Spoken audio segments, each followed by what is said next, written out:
Hello viewers, welcome to Wrestle Bangla BD. সবার প্রথম কথা বলবো করিডোরসের বিষয় এবং করিডোরস ভার্সেস গুন্থারের ম্যাচ কনফার্ম হয়ে গিয়েছে। ক্ল্যাশ ইন ইটিতে যে ম্যাচটা হয়েছিল সেটা রিম্যাচ ডাব্লিউডাব্লিউ কনফার্ম করে দিয়েছে। ডাব্লিউডাব্লিউ চাইলে নাইট অফ চ্যাম্পিয়নে এই ম্যাচটা করাতে পারতো, কিন্তু ডাব্লিউডাব্লিউ এটা নাইট অফ চ্যাম্পিয়নে করাবে না, তারা স্ম্যাকডাউন শোতেই এই টাইটেল ম্যাচটা করাবে।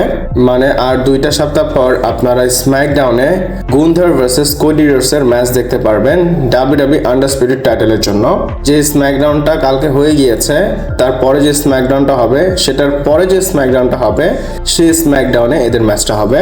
আর এর পরে যে স্ম্যাকডাউনটা হবে সেখানে গুন্থার একটা স্টেপুলেশন অ্যাড করতে পারে, মানে সে প্রপোজ করবে, তার একটা সেগমেন্ট আমরা দেখতে পারবো।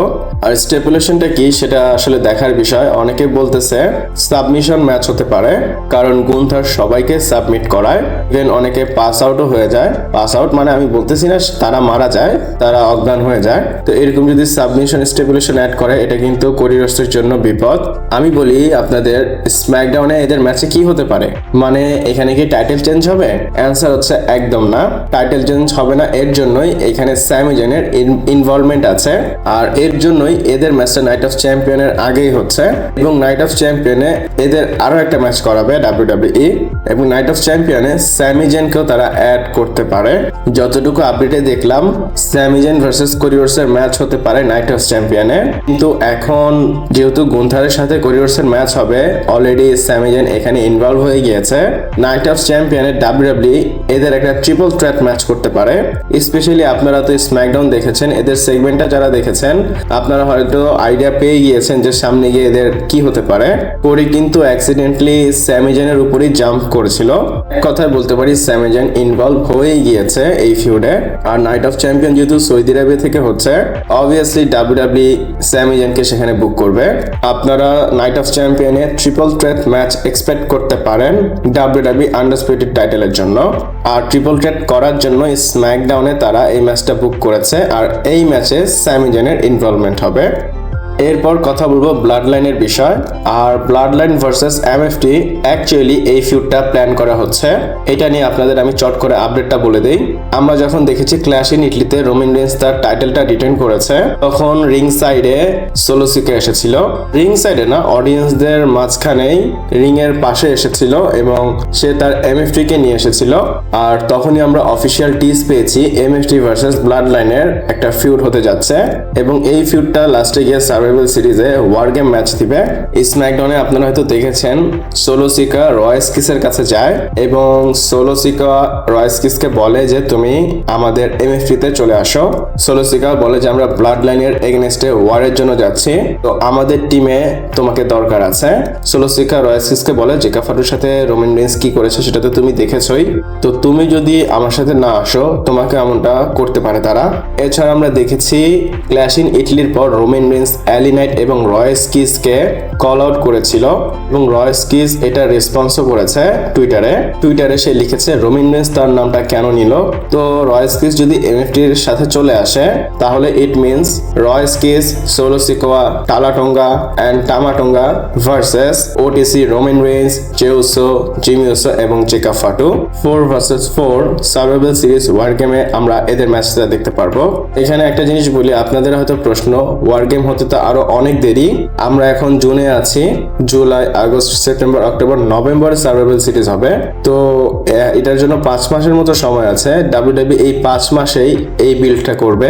কিছু সিঙ্গেলস ম্যাচ হবে, রোমান রেইন্সের ট্যাগ টিম ম্যাচ হবে, মানে সময় নিবে, কিন্তু যেতে যেতে একটা সময় ব্লাড লাইন ভার্সেস এমএফটির ম্যাচটা সার্ভাইভাল সিরিজেই হবে। এবং আপনাদের বলে দিই, এই যে সার্ভাইভাল সিরিজে ব্লাড লাইনের ম্যাচ হবে এটা নিয়ে লোকেরা একদমই না খুশি।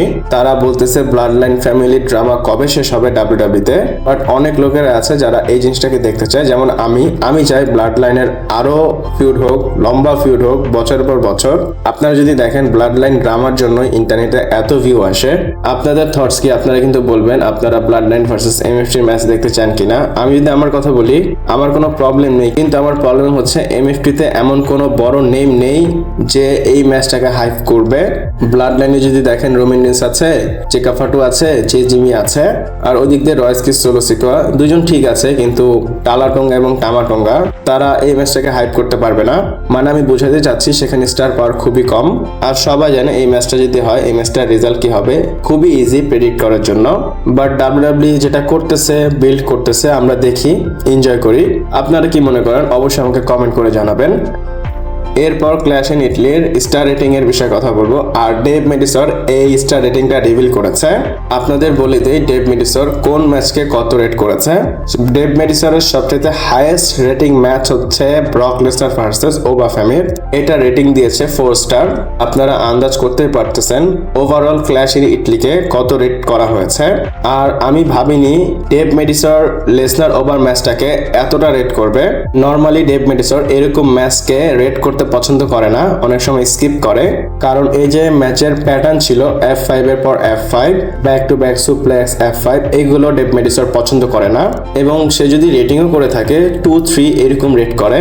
কিন্তু জানি না এবার কি হলো, সে সবচেয়ে বেশি রেট করেছে এই ম্যাচটাকেই, সে ডাইরেক্ট 4 স্টার দিয়েছে।